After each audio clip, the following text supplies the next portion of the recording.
അയൽ രാജ്യങ്ങളായ അഫ്ഗാനിസ്ഥാനും പാകിസ്ഥാനും തമ്മിൽ കുറച്ചു കാലമായി സംഘർഷത്തിലാണ്.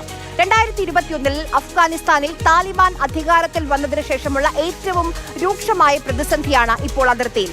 അമേരിക്കയും തുർക്കിയും ഒക്കെ പ്രശ്നപരിഹാരത്തിന് ശ്രമിക്കുന്നുണ്ട്. പക്ഷേ ചർച്ചകൾ ഫലം കാണുന്നില്ല. അതായത് മുന്നോട്ട് വെക്കുന്ന വ്യവസ്ഥകളിലൊന്നും ഇരു രാജ്യങ്ങളിലും ധാരണയിലേക്ക് എത്താൻ കഴിയുന്നില്ല. എന്താണ് പ്രശ്നം? എന്തൊക്കെയാണ് ഈ രണ്ട് രാജ്യങ്ങളുടെയും ആവശ്യങ്ങൾ? എന്താണ് അതിർത്തിയിലെ ഇപ്പോഴത്തെ സ്ഥിതി എന്ന് നമ്മൾ വിശദമായി പരിശോധിക്കാൻ പോവുകയാണ്.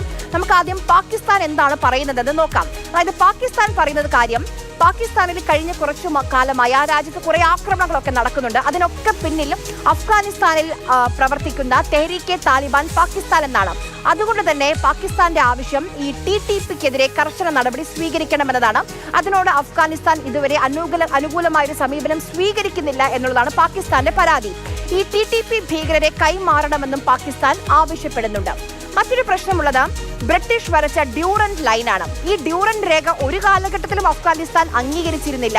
ഇവിടെ ഇന്ന് ഈ മേഖലയിൽ ഇന്ന് സംഘർഷം വളരെ അധികം കൂടുതലാണ്. അതിനി വ്യാപിക്കില്ല എന്ന് അഫ്ഗാനിസ്ഥാൻ ഉറപ്പ് നൽകണമെന്നാണ് പാകിസ്ഥാന്റെ മറ്റൊരാവശ്യം. ഈ സംഘർഷം വ്യാപിക്കില്ല എന്ന് ഉറപ്പാക്കാൻ വേണ്ടി അതിർത്തി കടന്നുള്ള ഭീകരവാദം തടയാൻ വേണ്ടി ഒരു ബഫർ സോൺ സ്ഥാപിക്കണമെന്നും പാകിസ്ഥാൻ ആവശ്യപ്പെടുന്നുണ്ട്.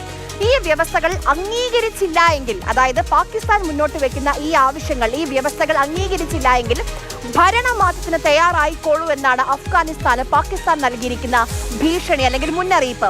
തുർക്കിയാണ് പാകിസ്ഥാന്റെ ഈ വ്യവസ്ഥകൾ അല്ലെങ്കിൽ ഈ സന്ദേശമൊക്കെ അഫ്ഗാനിസ്ഥാന് കൈമാറിയിട്ടുള്ളത്.